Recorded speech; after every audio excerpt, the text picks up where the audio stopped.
नाम है आयुष चंद्र और आप देख रहे हैं साइकोलॉजी डेली। आज के इस वीडियो में बात करने जा रहा हूं मैं एक ऐसे ओसीडी के बारे में जो अक्सर लोगों को बहुत परेशान करता है, और वो ओसीडी है sperm related, semen related OCD. अक्सर लोगों को लगता है, और मैं इसमें दो चीज़ों की बात करूंगा, स्पर्म रिलेटेड ओसीडी और पीरियड रिलेटेड ओसीडी, क्योंकि ये बॉडी फ्लूइड्स के अंतर्गत ही आता है। अक्सर लोग मुझे आकर बताते हैं, और स्पेशली यंग यूथ जो हैं, जो ओसीडी से सफ़र कर रहे हैं, क्योंकि उनके दिमाग में ये आइडियाज़, ये विषय, ये टॉपिक कहीं से आ गए हैं, या इंटरनेट की मिस इन्फॉर्मेशन के चलते, या सो कॉल्ड इंटरनेट गुरु या कोचेस के चलते उनको ये लगता है कि शायद सीमेन या पीरियड ब्लड जो है वो गंदी चीज़ है। एक्चुअली में ये सबसे ही गलत धारणा है, और सबसे ज़्यादा आपको परेशान इसलिए करती है क्योंकि आप कई बार इसको रिलीजन से जोड़ देते हैं कि अगर मैं सीमन रिलीज हो जाता है, या नाइटफॉल हो जाता है, या कुछ ऐसा हो जाता है, या मास्टरबेट कर लेता हूँ। सेम विद फीमेल्स की अगर पीरियड ब्लड निकल जाता है तो अगर ये कहीं लगा तो ये टच होते होते फैलता रहेगा। अच्छा, फैलता रहेगा, अगर आप इसके एंड तक जाएं तो होगा क्या, आपको समझ में आता है। और ज़्यादातर यूथ, क्या जितने भी एज अक्रॉस लोग हैं, मुझे बताते हैं कि सर पता नहीं क्या होगा लेकिन गंदा हो जाएगा। आखिरकार उन्हें पता ही नहीं होता गंदे का मतलब क्या है। फैलता जाता है और अंत में मैक्सिमम लोग यही निष्कर्ष पे पहुंचते हैं सीबीटी करते हुए कि शायद भगवान तक पहुंच जाएगा और भगवान बुरा मान जाएंगे, गंदा हो जाएगा। आखिर मैं आपसे पूछना चाहता हूँ, ये धारणा आपके अंदर आई कहाँ से, किसने कहा, कैसे पता आपको, और क्या आप अकेले व्यक्ति हैं जिसको ये पीरियड ब्लड या फिर सीमेन की जो आपकी सिक्रीशंस है वो हो रही है।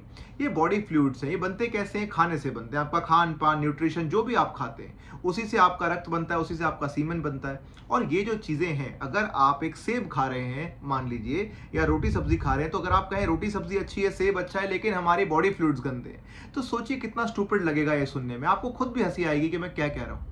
क्योंकि आप ये बताइए कि अगर आपके खान पान से ये ना बने तो किससे बन रहे हैं, आप खुद सोच के बताइए। आपके बॉडी से निकलता हुआ एक एक रक्त का बूंद, या सीमेन, या सलाइवा, या कोई भी पदार्थ, वो बन किससे रहा है। अल्टीमेट उसका सोर्स क्या है, सोर्स फूड ही है। फूड साफ और ये गंदा, ऐसा तो नहीं हो सकता ना। और क्या आपने कभी किसी रिलीजियस प्लेस के बाहर ऐसा बोर्ड पढ़ा है कि यहाँ पे पीरियड्स वाले विमेन ना आए, या फिर सीमेन निकालने के बाद, या मास्टरबेशन के बाद, या सेक्स करने के बाद कोई ना आए। तो आप जानते हैं कि अगर ऐसी चीज़ इतनी ज़्यादा वर्जित होती या इतनी परेशानी होती तो ऐसा कभी भी हमें फ्रीली अलाउड नहीं होता। तो सोच के चलिए। और अगर आपको लगता है, और कई लोग इतनी बड़ी गलती करते हैं कि सर क्योंकि मुझे लगता है नहाऊंगा तो और फैल जाएगा, प्राइवेट पार्ट पे लगा रह जाएगा, और मैं पानी डाल दिया तो और जगह फैल जाएगा। Completely wrong. कई मेरे ऐसे पेशेंट हैं जो अपने बेड पे नहीं सोते, नीचे बिस्तर डाल के सोते हैं कि गंदगी फैल जाएगी। मैं आपसे पूछना चाहता हूँ, क्या आपकी फैमिली में आप अकेले मेल हैं और कोई मेल नहीं है? बाकी मेल्स का सीमेन एंड स्पर्म वगैरह नहीं निकलता, बाकी फीमेल्स को पीरियड्स नहीं होते। जब ये सबको होता है, यूनिवर्सल फिनोमिना है, आप और मैं भी उससे ही बने हैं, तो कैसा डर, फिर कैसा भय? यानी कि कहीं ना कहीं आपकी लर्निंग में फॉल्ट है, क्योंकि आप जिस तरीके की धारणा रखते हैं, ना आपके दोस्त रखते हैं, ना फैमिली मेंबर्स, ना माता पिता। तो कहाँ से आई ये धारणा, क्यों आई आपके अंदर, और क्यों आपका ही बिहेवियर अलग है, बाकी सारे मर्दों का नहीं, बाकी सारी फीमेल्स का नहीं? तो आपको सोचना पड़ेगा कि कहीं ना कहीं गलती आपके थॉट प्रोसेस में है, और आपकी अर्ली लाइफ एक्सपीरियंसेस में है। कई बार ट्रॉमा और अर्ली लाइफ स्ट्रेसर्स को भी मैं देखता हूं कि एक one of the biggest reason होते हैं इस चीज के लिए। अगर आप थेरेपी नहीं करेंगे तो आपका ब्रेन ये बात कभी भी नहीं मानेगा कि ये चीज नहीं फैल रही है, क्योंकि आप अपने सेंसेस पे भरोसा करना ही छोड़ चुके हैं। अब मेरे हाथ में मुझे कुछ भी गंदगी नहीं दिख रही, लेकिन अगर मैं कहूँ ये फैल रही है, कुछ कुछ फैल रहा है, तो आप बोलेंगे क्या फैल रहा है आयुष, क्योंकि आप कुछ देख नहीं पा रहे। जब तक सेंसेस के अंदर कुछ नहीं है, फैलने का सवाल ही नहीं उठता। और आप कितने भी दिन में, कई लोग इतने गलत चीजें करते हैं, मैंने देखा कि प्राइवेट पार्ट्स को वॉश तक नहीं करते हैं, नहाते भी नहीं।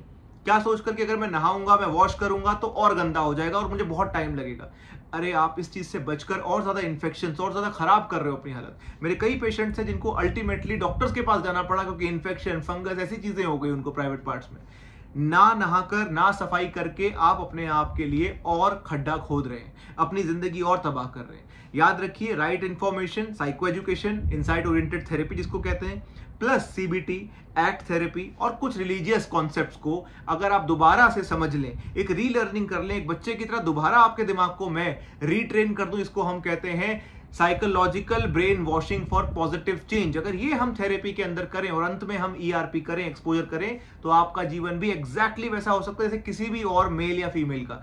सब लोग, आपके दोस्त, यार, रिश्तेदार, कजन, सब फ्रीली घूम रहे हैं, लेकिन आप नहीं घूम रहे। आपने इस एक चीज के पीछे अपना करियर, अपने रिश्ते, अपने पेरेंट्स, मैरिज, सब कुछ खराब कर दिया, सब कुछ दांव पे लगा दिया। क्या सच में इतनी बड़ी चीज है? आपको सोचना पड़ेगा। और अगर आपको लगता है कि सही में आपका जीवन खराब हो गया and you are actually wasting your life, then it is the right time for the treatment. Tell your parents that they should talk to a psychologist. अगर आप चाहते हैं, मैं आपके पेरेंट्स से बात करने को तैयार हूं, लेकिन उसके लिए आपको कंसल्टेशन देनी पड़ेगी। ऑफ कोर्स कोई डॉक्टर जाकर आपके घर पे बात नहीं करेगा, या ये कोई गवर्नमेंट हॉस्पिटल भी नहीं है। अगर आपको फाइनेंशियल दिक्कतें हैं, आप गवर्नमेंट हॉस्पिटल में ले जाइए अपने पेरेंट्स को, अपने गार्जियंस को। अगर आपको लगता है नहीं, I want the best of best treatment, तो we and my team we can help you out, but then you have to book the consultation first. क्योंकि कई बार ऐसी चीजें आप शेयर भी नहीं कर पाते और आपका ब्रेन आपको कहता रहता है नहीं, ये तो हमें सिखाया गया है। देखिए, धर्म की आड़ में, रिलीजन की आड़ में, कल्चर की आड़ में अपनी जिंदगी बर्बाद मत कीजिए, क्योंकि और किसी ने भी ये फॉलो नहीं करा जो आप कर रहे हो।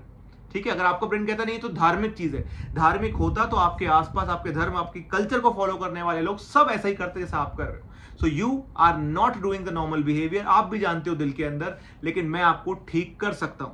हाँ, ठीक करने में टाइम जरूर लगता है, 5 वीक एटलीस्ट, 21 डेज मिनिमम लगते हैं, लेकिन उसके बाद आपको आपकी जिंदगी वापस मिल जाएगी। क्या ये एक छोटी सी कीमत आप दे नहीं सकते?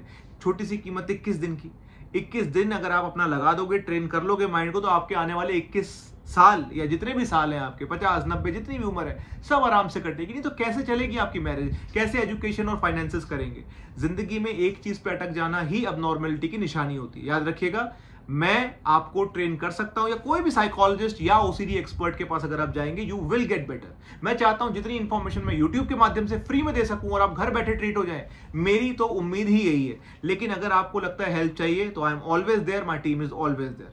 मिलता हूं आपको अगली बार। याद रखिएगा, ये आप अकेले नहीं है इस जंग में, बहुत सारे लोगों को ओसीडी है, सेम आपके वाला, और मैं हजारों लोगों को ट्रीट कर चुका हूं। I know in and out of this. मैं आपको इससे बाहर निकाल सकता हूं, लेकिन आपको अपने लिए स्टैंड लेना पड़ेगा, अपने लिए कमिटमेंट देनी पड़ेगी।